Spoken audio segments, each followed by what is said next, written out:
So, lesson for today. Supermoms, Uber dads, and other people who don't exist. It's a realistic look at parenting. It wants to take some of the burden off your shoulders and help you to find grace if you're doing parenting or if you're already done with that. But the author, let's dive in here. Describe the house that built you. In the first pages of the chapter, he takes a cue from what I believe is a Miranda Lambert country song about the house that built you. And the house you grew up in, formed and shaped you in certain ways, numbers of things about it. So just some things to kind of consider with that. How did the home in which you grew up shape should be you positively? How did the home in which you grew up shape you negatively? What do you think your children would say about these things in the home you provided for them? Well, my first house had one toilet, so we had to share. One restroom. So everybody had to find a way to make. How many siblings? Just one. Okay. With 4 people. Four people sharing one restroom. All right. No. So there was five of us. The house I grew up in, originally anyway, also just had one bathroom. We had a basement. We were in Minnesota, so they finished the basement eventually and put another one down there. And then after they got that all kind of fixed up, then my dad went and bought another house, which was kind of half finished, and he finished out a lot of it. And he always had to have a project to work on. But when I was 12, we moved into a bigger house, and then it had 2 bathrooms. Yeah. Talk about phones. Phones. Okay. So the first house, I guess it was the third house that we lived in, had a party line. Oh yeah. So I've never been on one of Yeah, those. we but had party lines. yeah. Okay. And so we didn't use the phone at all if there was an adult in the house. Yeah. And then you only answered it and took the phone and received it to somebody. Yeah. And not like you walking around with a phone in your pocket now. Yeah. I mean, for our kids, even the idea that phones used to be attached to a wall, right? Ours was on the kitchen wall or family room wall. Yeah. And we had party line. Matter of fact, there was 2 other people on our party line, so there was 3 other residents. So you could sometimes pick up and listen in on the neighbors if you wanted you to. could listen all you wanted to. Yeah. Yeah. Okay. Or they'd say, "Get off the phone. You've been on there such and such. I need to use this. It's an emergency." Yeah. All right. So how did those things shape you? I mean, so they're experiences that obviously come to mind right away. How did it shape you?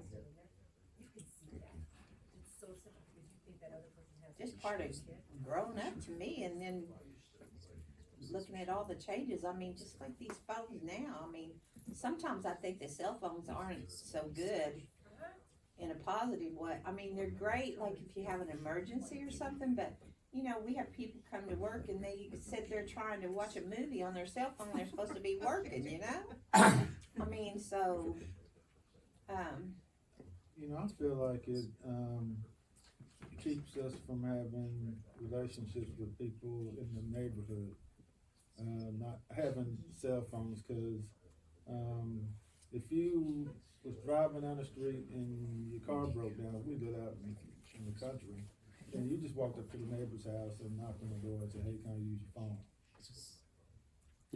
Yeah. It would be weird now. Very suspicious. Yeah, because and do you want to let somebody come in your house that you don't know that well? Yeah. Well, and you used to leave the house and just, now if once in a while I'll have it on the charger at home and I'll be in a hurry and I'll head up here and you feel uncomfortable. What if somebody needs to get a hold of you? And it used to be once you left the house, there wasn't no getting hold of you. You weren't going to be all day long. You maybe know that if you see a couple, speak of the devil, I think you're going to pull mine out. I think it's back there. Maybe I did read it. Right, which wouldn't be the worst thing in the world. Oh no, it's recording the Bible class. All right. So But you know, if you see a couple sitting next to each other and they're just scroll, you know what that's called now? What? They have a term for it. Fubbing, like snubbing, but with the phone. You're snubbing the other person with the phone, right? Instead of interacting and actually spending So time that's together. what You're when we go to breakfast, like date breakfast, and he's playing on the phone, and I say, "This is supposed to be a date," and so he snubbed me. all right. Take my mind off the food. Call me for marriage counseling if you need it. Well, you use it for social distancing. If you're in Well, an sure, awkward yeah, yeah. situation, you want to avoid a conversation that you know is going to lead to dysphoric experience. Then you're like, let's see. Instead of staring at the window or trying to All turn the right, radio right. on, you sit there and That's what you- read what up you- on what the you- what you latest go to electronic. instead. Yeah. Yeah. So the point here, I think that those experiences we had when we had, so both things that were mentioned are examples of when we had less. Yeah. The standard of living for practically everyone in this room has only grown. Oh, yeah. There may be an exception, but I doubt it. It's only grown, right? And so you learn to live with less. You learn to share. You had to share that phone, maybe not even just with your family. You had to share that restroom. Yeah, you had to take turns. All of that was formative, right? All of that contributed to your outlook, and people who didn't have those experiences may think differently about that. They say that people, maybe under the age of 25 or so, maybe 30 even now, who've never had the experience of not having a phone with them all the time. That they literally suffer anxiety if they can't have it. If they're maybe going to a class where the teacher requires that you leave it at the door, has a box or something, you set it in, or if you're in court, and you get called up for jury duty, and a lot of judges will actually seize your phone if it goes off in the courtroom. So you are required to have that thing turned off, and that gives people anxiety. And I just mentioned, if I leave the house and I don't have it on me, it's like, oh no, what if somebody wants to get a hold of me? Where in the past it was just, you spent large portions of your life off the grid, so to speak, right? People just couldn't get a hold of you, but that was all formative for how you thought about things and how you dealt with things. So I think generally positively, I don't know if any of those things that have been mentioned so far negatively. Maybe you had some things that your parents did that you said, when I grow up, I'm going to be the opposite of that. Oh, yeah. And then you hit a certain age and you did something and you had this sudden terrible realization that you had just become your mother or you had just become your father. I saw a card. I didn't actually buy it. I think I took a picture of it. I'm not sure if that's legal. But I was looking for cards once, and it was a birthday card, and I was thinking of getting it for my sister, but it said, "You're not too much like Mom," and then you open it up and says, "This is your birthday gift, happy birthday," right, or something like that. But there are certain things about it. So my parents, when they went on vacation, it seems to me they just sweated. It was vacation, right? They sweated it far too much. All the preparation. We're going to see this and this and this and this. Relax. If we're not going to get to everything, that's okay. I want it to be different than that. Maybe you have some examples of those kinds of things too, where on the other hand, maybe you come to realize over time that you're more like your parents on certain issues, and again, it was formative, but you have been kind of struggling with it, trying to break out of that mold along the way. How about your children? So none of mine showed up here yet. What do you think they might say about you and your house that was notable? Good or bad, negative or positive?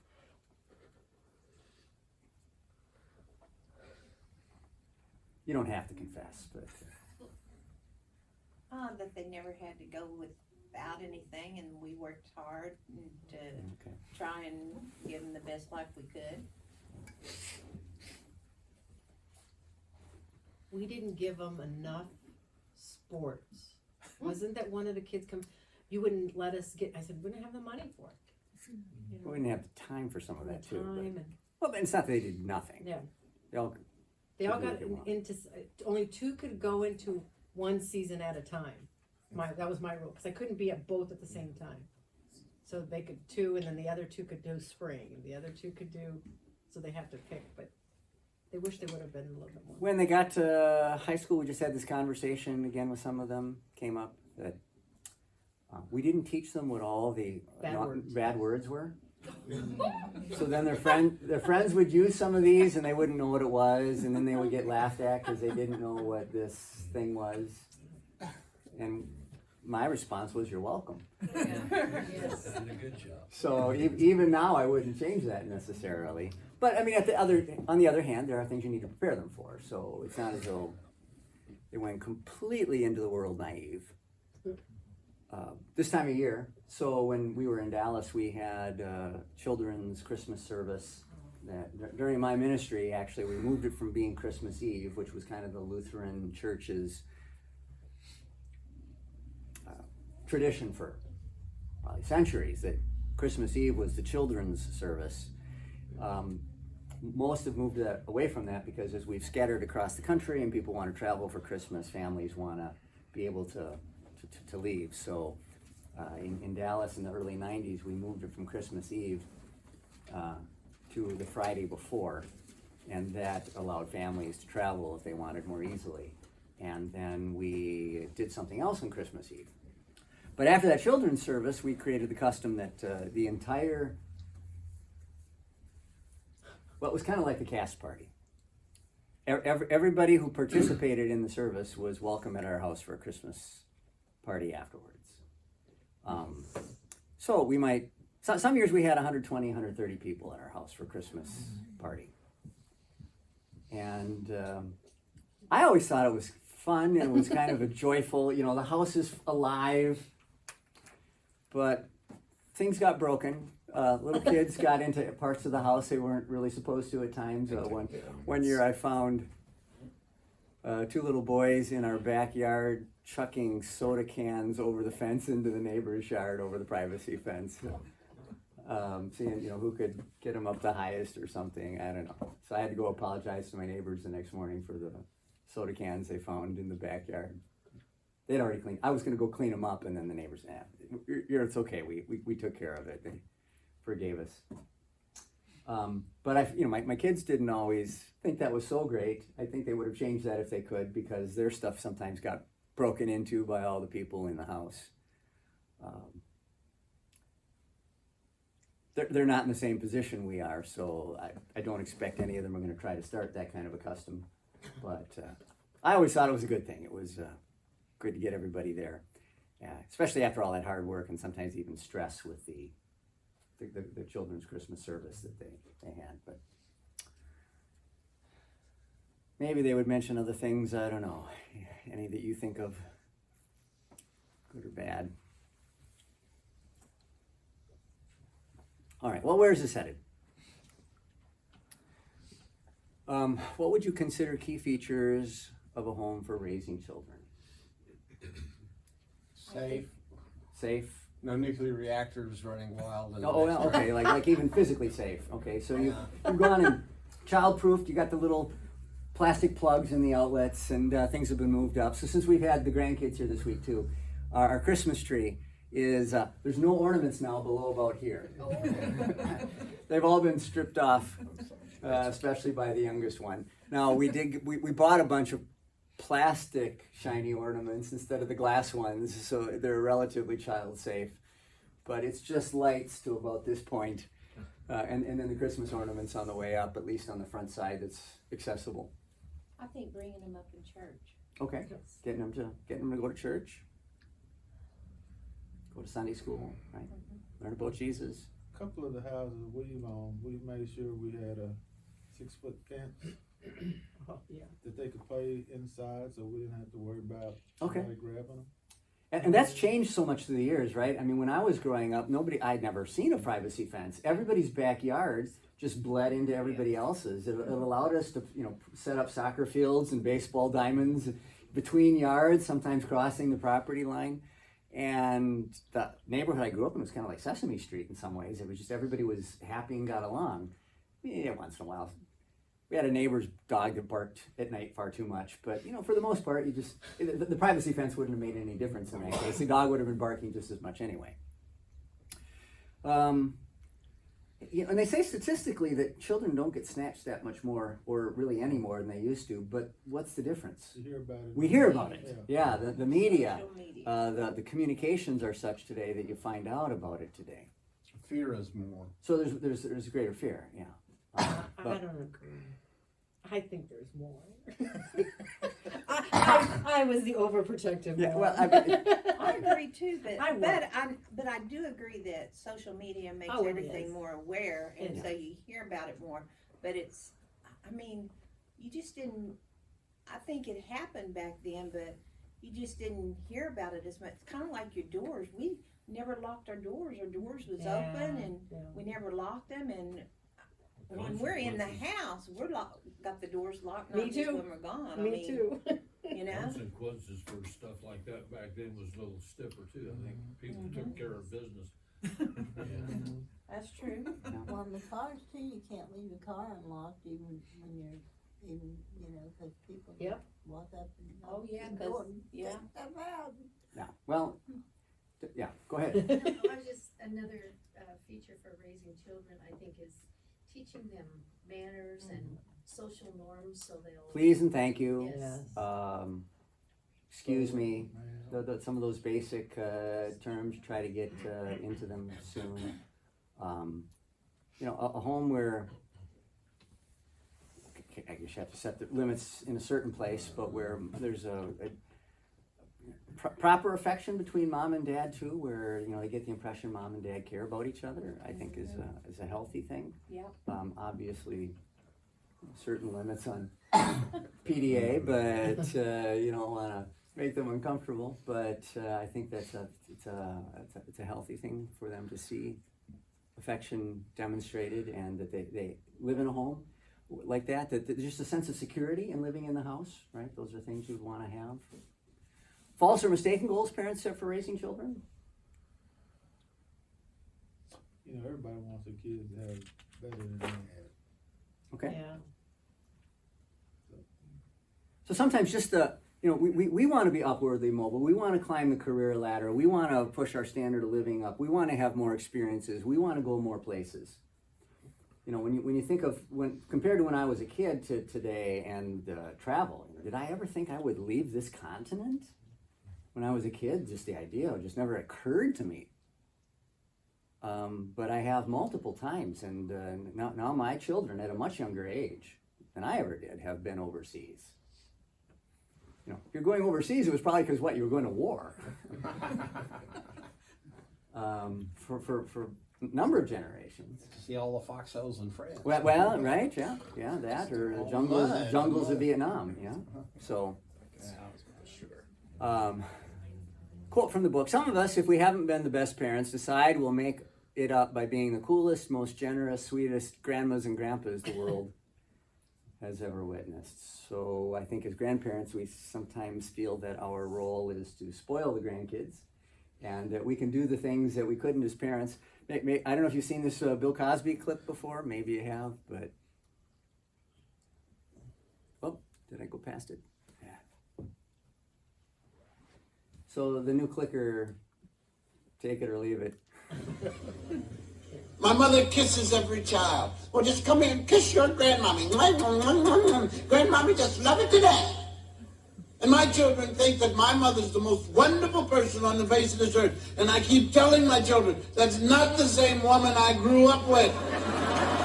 You are looking at an old person who's trying to get into heaven now.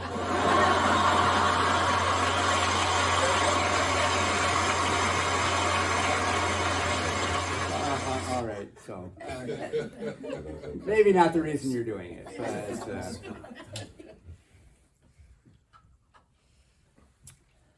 quote from the book again. I pray God will make us all failures in these heroic parenting and grandparenting schemes of ours. So what's the author talking about with that? He's not talking about leading them to know Jesus. He's not talking about taking them to church. He's not talking about creating as secure a home as you can or as loving a home as you can. But, is your kid going to be the world's greatest athlete? What are the chances that your kid's going to play in the National Football League or the NBA? You've got a better chance of winning the lottery in terms of statistics. Now, somebody's going to be there, but, just to keep those things in perspective. And it's not, athletics is great. I told you my football stories before. I loved the game I played. I played other sports along the way, but... and it was formative, I would say. What I learned from that wasn't, that I was going to be able to play in the NFL. What I learned from that was how to play in a team, right? There was lessons to be had with it. So it's not that it's a bad thing, but you've seen the parents that are over the top with it sometimes. And they're the parents who probably aren't respecting either the coaches or the referees, who forget that it's a game, who take it far too seriously, they get invested in a way that isn't healthy any longer. Or it can be the music lessons, or it can be trying to have your kid be the valedictorian.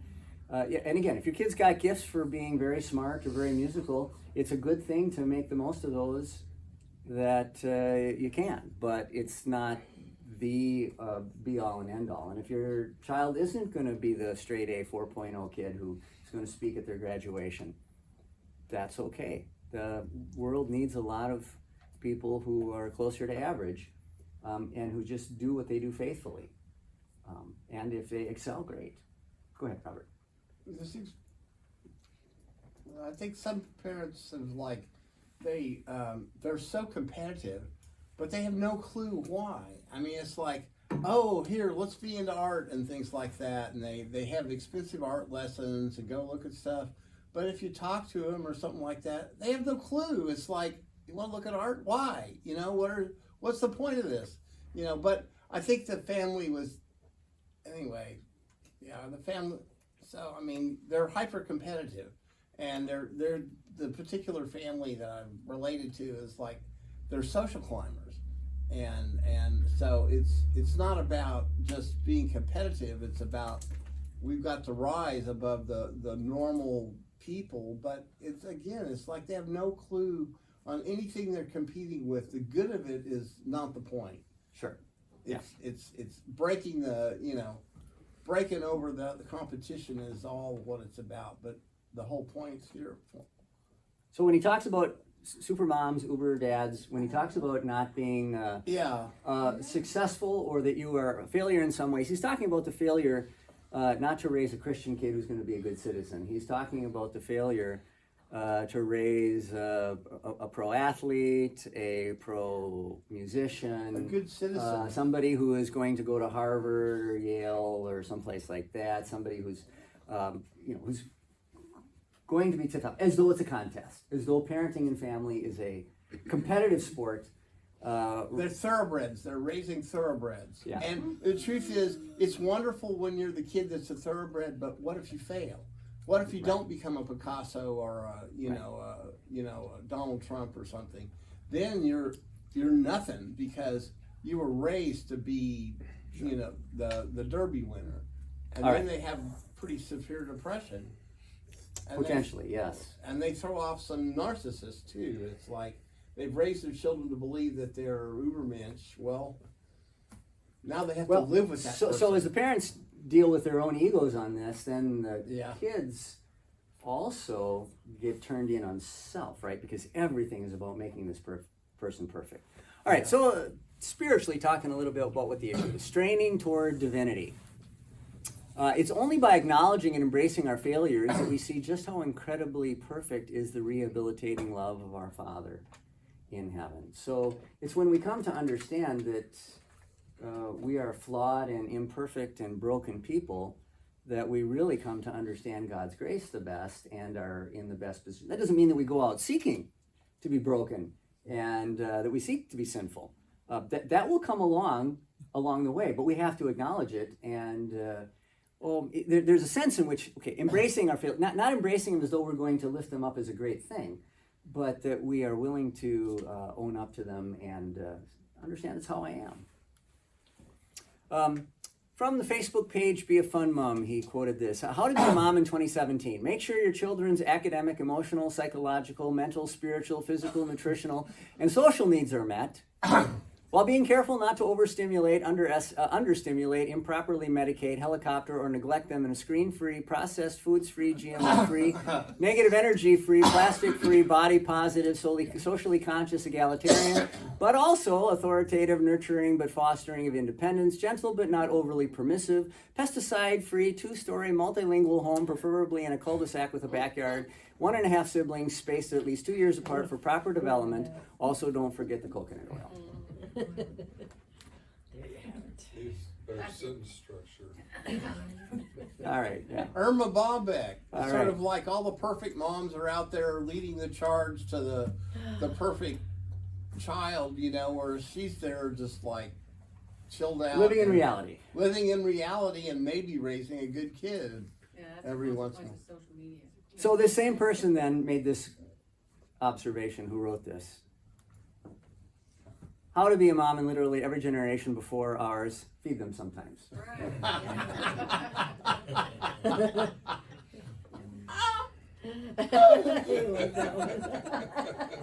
In what ways does modern parenting require one to be omnipresent, omnipotent, and omniscient? Well, my mom said she had eyes in the back of her head, and We do. I can testify to that. Extra arms, Extra. extra appendages. In what ways do we maybe put more of that on ourselves than we need to? We don't want them making mistakes we make. Okay. Yeah. Are you going to prevent them from making all the mistakes you made? Is there things to be learned from making the mistakes you made? Yeah. My mother-in-law, she was a psychologist, and she said, "Oh, you gotta let them." That's not in this day and age. I need to know where they're at, who they're with, all the time, man. All right. How about omnipotent? Can't be, but No, but do parents take that upon themselves? We're going to solve all their problems, right? When they're sick, we're going to. Can you necessarily make it? Sometimes you just have to. Can you solve all the issues with bullies? And you know, God came to the rescue of Israel when they were in Egypt and put down the Pharaoh. But can you necessarily do that with a mean next door neighbor? In fact, sometimes if you try that, in fact, probably most of the time, if you try that, you probably make it worse. Omniscient kind of goes along with omnipresent, right? Well, who's the only one who's omnipresent, omnipotent, and omniscient? And so if parents are aspiring to that, what do we have an issue with? Yeah, so the title of this section of the chapter, Straining Toward Divinity. It starts to get to take on yourself too much and to be God of your children's lives. Although a dad might sometimes use that as a threat, you know, I am the all-knowing, all-seeing God of, you know, especially when the boyfriend starts coming around. But it's more than you can do. What's wrong with trying to be the perfect parent? Impossible. You just can't do it, right? So does that mean, again, you should strive towards certain failures? No, but you're going to have to cut yourself at least this much grace and forgiveness to know that sometimes it's not going to turn out. And you got the gift set you got. And that means you're going to be strong in some areas and not so strong in others. And hopefully when you got married, your spouse fills in some of that. It's why you don't want a clone of yourself to get married to. To be compatible is not to be the same. To be compatible often is to have the contrasting set of gifts that allows the two to become more, right? But neither one of you still are going to have everything and be the perfect parent. There's going to be some areas in which you can't do everything. That may be okay. Where it tends to end up with sinful creatures. So if you're striving towards this, when human beings strive towards being godlike in any field of area of life, in any field of endeavor, what happens when that's kind of the attempt? Pretty stressful. Trampling. Ton of stress. You end up trampling on other people. Trampling on other people. Okay, it takes away things like kindness, love, gentleness.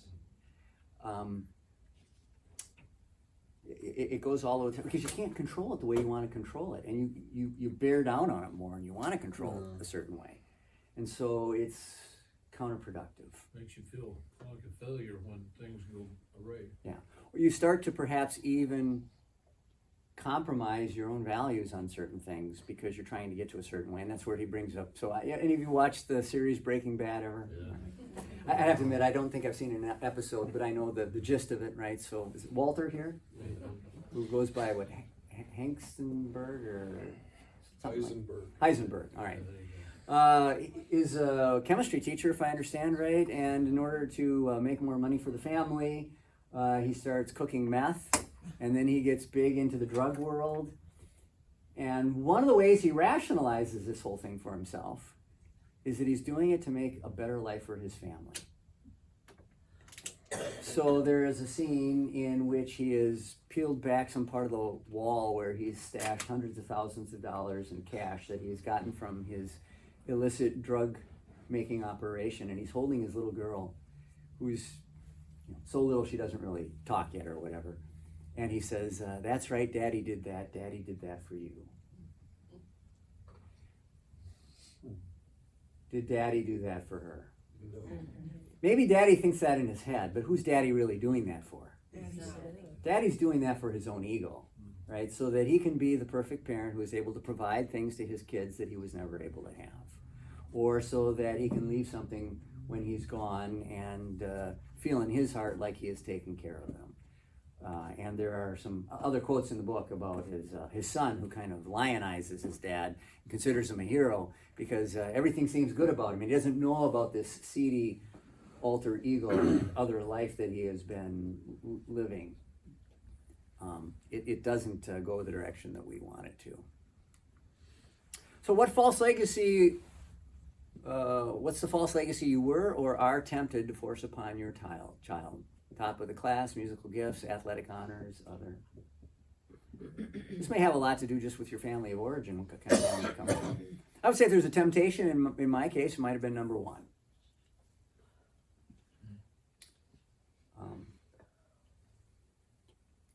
If you were a coach, maybe number three. If you were my music teacher, maybe it's number two. And there may be other areas in which you pushed hard because you had kind of wrapped up some of your own ego, your own self-worth in this particular area. And you hoped your kid was going to turn out a certain way there too. And it just wasn't your kid, right? It's a theme you sometimes see in stories where the dad wants the son to follow in his footsteps, take over the family business.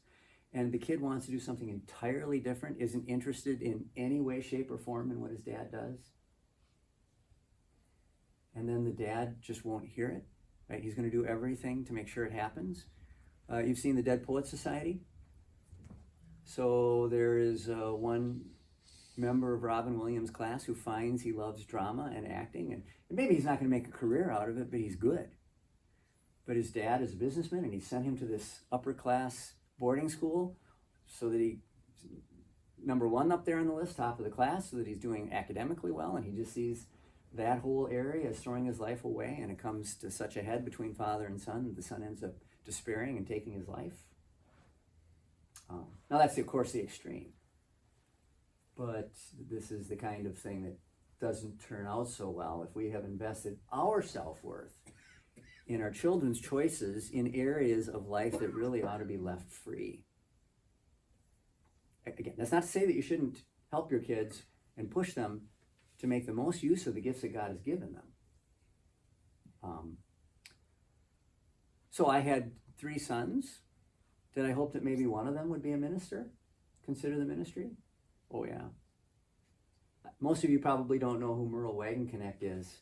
He's a retired pastor. You know Merle? Well, okay, so you know Brenda, yeah. So he's a retired pastor in his mid-80s. He's out in Arizona. The guy was always kind of spindly, but in his mid-80s, he's still playing seniors softball. Something that my wife won't let me do, though I'm about 30 years younger than Merle. He gets his name in the little local newspaper at Sun City or whatever. Merle had, 4 hits in the game and throughout the... Anyway. I was at the ordination and installation of his youngest son. So he had 3 sons, Steve, Nathan, and the one we went to school with, Dan, Steve, and Nathan. And so at his youngest son's ordination, so Merle led the service, and one of the sons preached, and anyway, they were all involved, and they had this thing going on with calling each other brother and brother and brother, and it was brother in the faith, literal brother in the family, and now brother in the ministry. And it was just the coolest thing in the world to see, and to think, to see that happen, for the dad to see that happen.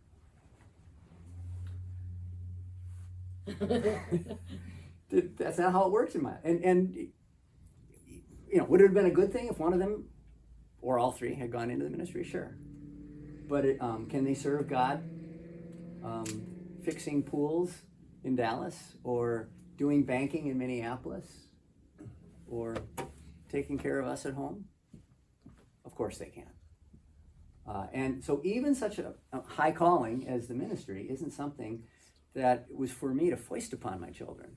We gave them every opportunity. We sent them to our synod's boarding schools where they would get ministry every day fed into them. And we offered to pay for them to go to Martin Luther College, where they would be able to train for the next step. And Stephen did try one semester at MLC, and a little before Christmas he called and he said, "Mom, Dad, this just isn't for me." Well, all right. So it wasn't the happiest day in my life, but we went up and we brought him home, and he went on, and we're still proud of the things that he does. And if frankly, it's a little bit like, if you're not all about playing football, don't go out on the football field. It's a dangerous place. And if you're not all about doing the ministry, I guarantee you heartbreak and pain. If you try to force yourself in there and it's just not for you, and it's okay. We need, look at the ratio here of minister to layman, right? We need a ratio more like that, and this is a small church, right? 1 to 30 or 40, 1 to 100, 1 to 200. It's better than having a bunch of little pastors running around. We need people to do all the other stuff, and with God's gifts for those things, and that's a legitimate thing. But as parents, we can so invest ourselves and our self-worth in this, that this is another one of the so-called failures that the author is warning us about here. It's okay if your kids pick a different path, an unconventional path, one that may not have the respect of the world in every way. But if it's what they want to do, well, God bless them in it. Let them go serve their neighbor that way.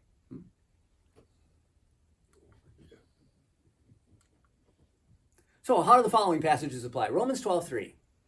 Get to some scripture here before we're calling it a day. "For by the grace given me, I say to every one of you, do not think of yourself more highly than you ought, but rather think of yourself with sober judgment, in accordance with the measure of faith God has given you." Anybody know the context of this passage? So the book of Romans is the most systematic explanation that the Apostle Paul has of the Christian doctrine of the basic way of salvation that we have any place in the New Testament. And he has laid it all out in the chapters leading up to this. Utter sinfulness of mankind, salvation by grace through faith, even the doctrine of election. And then he begins this chapter saying, but in view of God's mercy, after having seen all this grace of God that we have just looked at, offer your lives as living sacrifices to God. And then when you think about how do I do that? How am I going to offer my life to him? Do not think of yourself more highly than you ought, but rather think of yourself with sober judgment in accordance with the measure of faith God has given you. So for your kids or more for you? And the answer is, it's got to go both ways finally, right? It's yes.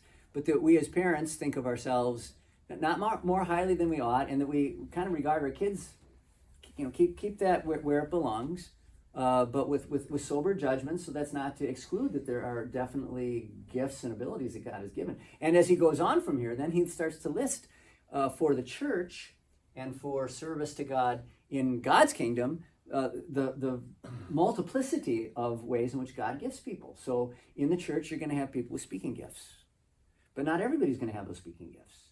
In the church, you're going to have people with administrative gifts, but not everybody's going to have those administrative gifts. In the church, you're going to have people with what we might, for lack of a better term, speak of as simply serving gifts. The kind of person who, he talks about the person whose gift is just being able to cheer other people up. And do you need that less than you need people who can teach the Bible? I don't know. You probably need more of that, at least as much. There are people whose gifts are just the ability to be generous. And it's not necessarily based on how much money you've been given. Sometimes the people with more money aren't the more generous. But some people just are gifted with seeing a need and giving to fill it. And in Paul's own ministry, if you ever read his book to the Philippians, you find out that those Macedonian Christians in northern Greece were a case in point of that. They were a congregation that, compared to almost all the other churches the Apostle Paul formed on his missionary journeys, was relatively poor. And yet they begged for the opportunity to give to the special offering that was being taken for famine relief in Jerusalem. And not only that, Paul said, but almost to a person that gave what, humanly speaking, you would say was their ability to give. These people just had a gift of generosity, even in their apparent poverty, or at least relative poverty, compared to so many of the other places where Paul had established churches. But it was in them, right? And so your ability and your gift can be measured by many different things, and the church needs many different of these in order to function the way that God wants, right?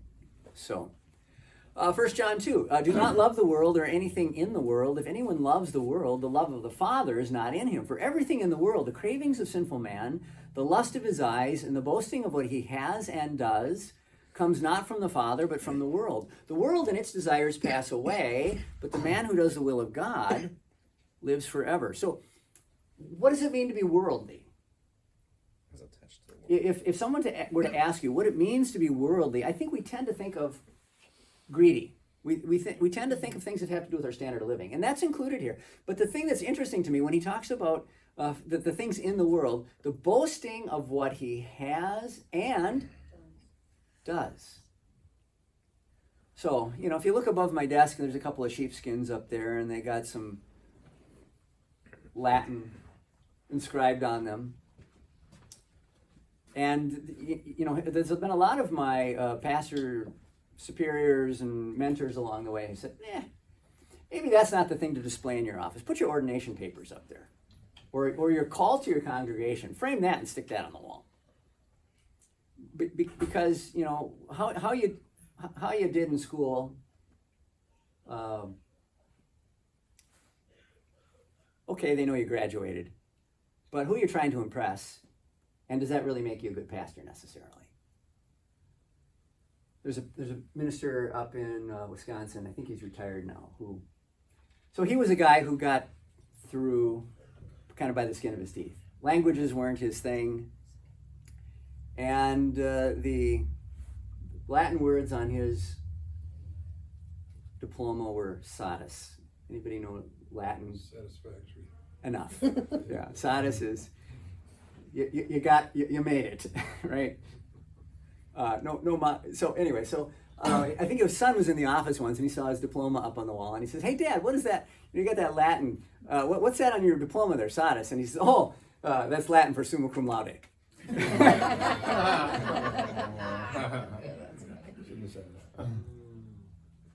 But you can't invest yourself in those things too much. And I'm speaking from the ministry, but you've got your own careers, your own lives you've lived.